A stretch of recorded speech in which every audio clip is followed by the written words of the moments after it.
Hello and welcome. The housing market is going to bust.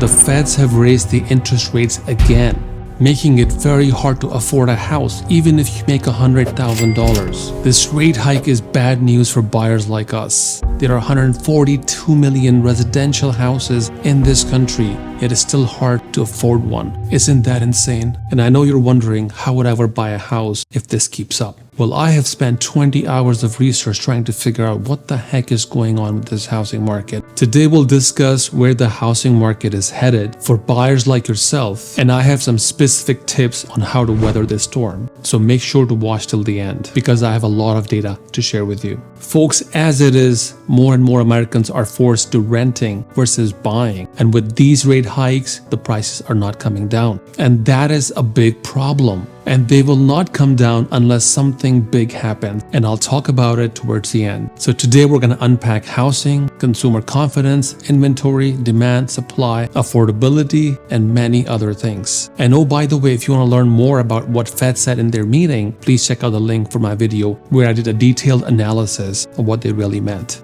So the prices are falling in many cities, but not all the major cities. The cities where the prices are falling are as follows: Las Vegas, Nevada; Austin, Texas; Dallas, Texas; Phoenix, Arizona, no surprise; San Francisco, no surprise there; Seattle, Washington; San Diego, and many other cities. Now on the other side of the country, the prices keep going up, and majority of the cities, the prices are going up, such as Minneapolis, Boston, Chicago, Virginia, Maryland, and many other cities. Which brings up a great point, right? Who is driving all these prices? I have one word for you. It's the big private equity firms. Goldman Sachs, JP Morgan Chase, Bank of America, Zillow, Open Door, and many others buying a lot of residential houses, especially single-family houses. Folks, the reality is that the feds drove the prices. They knew that if they keep bringing the rates down, the prices will go up. Now, I will also tell you that 98,000 homes were purchased by foreign investors, which may sound like a lot, but it's really not. It's actually 0.07% of the total residential homes. So that wasn't the problem. The problem is the local banks, the big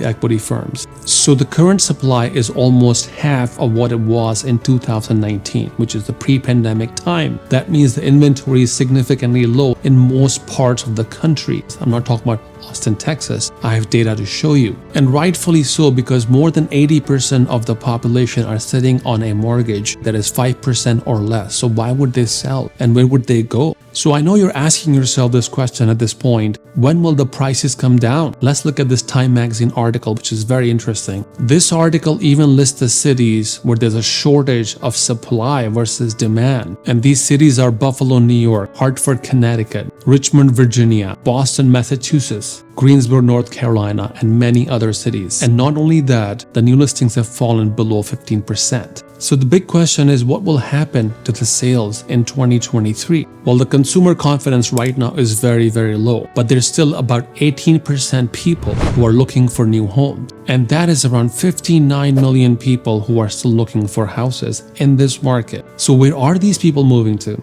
Here is a list of cities where people are most likely moving to. Now keep in mind, these cities have great economy, very low unemployment, and in some cases have affordable housing. And in these cities, the labor force participation has also increased. Now I know you've been hearing these TikTokers talk about foreclosures are coming and everybody's going bankrupt and so on and so forth. Folks, let's get real, okay? Let's look at the data. The data tells us the foreclosure activity is no way near what it was in 2019. It's very contained and it's only in some specific regions, which I'm listing here. We don't know at this point whether it will increase or decrease with the new rate hikes. But I predict that some people who have an arm may lose their houses if they can't keep up with the payments, because the rates will keep going higher and the payments will subsequently become unaffordable. It's highly likely that people will lose their jobs as well as lending becomes tighter. Companies will have harder time borrowing cash in the market. On top of that, the banks are also failing. And feds have admitted that. There's very likely to be some softening in labor market conditions.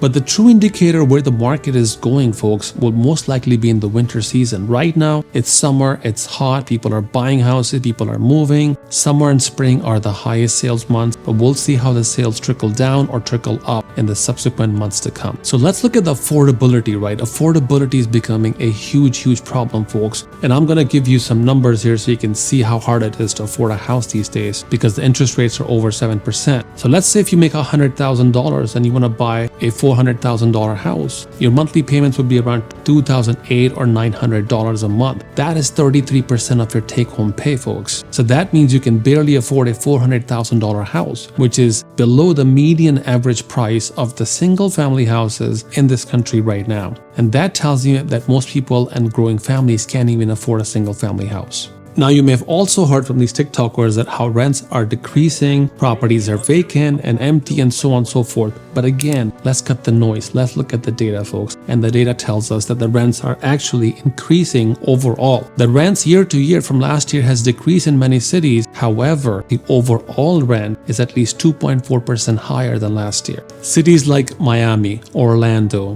Brooklyn, San Diego, and many others. So to wrap it all up, when will the houses become affordable? That is the question I'm sure you all are asking. Well, let's look at a Forbes article that I pulled up, and it clearly says there is no indication that housing will become affordable anytime soon. But the good news is that the new construction, the builders, their HMI index, the housing market index, confidence is pretty high. It's over 55, which is a good number. That means there will be a surge of new inventory coming in the market later this year. But it takes time, folks. It takes 9 months to build a house on average, and the labor shortage is making it harder for builders to deliver the houses at the speed that they want to. I also think, and I know that Powell alluded to the fact that maybe possibly 2 more rate hikes coming towards the end of the year. It might be as soon as September. So be ready for that. If you own a house, don't leave your house, don't sell your house. It's going to be very hard for you and very tough to find a new house in this market. But if you have an interest-only ARM, I would definitely refinance soon as possible with a 15-year mortgage. 15 years saves you a lot of money. Yes, your payment's a bit higher, but subsequently you end up paying less in interest, hundreds of thousands of dollars less. But also, 15-year loans have a lower interest rate compared to 30-year fixed. Please keep in mind.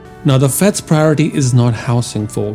The Feds want to contain inflation, and that means they will continue to increase the rates till the end of next year until the inflation comes close to 2%. If you're looking for a house, look for a deal and don't settle for anything less. Don't compete with these cash buyers. And my tip to you is your best bet is to find a fixer-upper and not a turnkey house. A turnkey house that is ready to go, it's brand new construction, you'll pay the highest price for that house. Find a house that has minimal cost of repairs. Another tip is to find a motivated seller. Folks, there's always a seller in distress, or somebody is getting old and selling the house and moving to a smaller house. You can take advantage of that. The deals are out there, folks. Don't tell me you can't find a deal in this market, because I have found deals in every economy, in every market. Somebody's making money somewhere, and that can be you. But you have to be smart about it. If you find a house that needs some fixing, talk to the seller, see if they can reduce the price so you can get a better interest rate. Maybe you can use that payment towards, buying some more points to lower your interest rate, whatever that may be. But asking the seller with a leaking roof for a concession is much easier than buying a turnkey house, if you know what I mean. Look at the chart of the cities that I presented. Overall, it is a bad time to be buying a house because the interest rates are high, but they're about to get worse. So you pick your poison. You can bite the bullet now or have to bite the bullet later, or you have to wait. There are 2 different camps. Some camps prefer the equity in the house. Some camps prefer the rates. Whichever your priority is, you want a lower rate, you're gonna have to wait for a long time. So I know I said this is a bad time to be in the market, but if you must buy a house and you're one of those 18% who is looking for a house, especially a first-time home buyer, there's always a deal, folks, that you can find in this market and in any market pretty much. Find a motivated seller, find someone who's moving, talk to your friends, neighborhood, church, whatever that may be, and ask them if someone's moving, if someone's selling a house. That's how you find deals. You don't find deals on MLS. You can also look at off-market properties. There's a lot of wholesalers selling properties. Talk to some wholesalers. There are REI groups on Facebook that also have deals, and they'll present you with those deals in their weekly meetings. So there are many ways to look for a house, even in this market, should you have to buy. But be wise about it. Don't be emotional and walk away from a deal if it seems like it's too much for you to extend beyond your limits. Don't be disheartened, be positive, and keep looking. If you like the data I presented, please consider liking and subscribing the video. With that, I'll see you in my next video. Have a great day.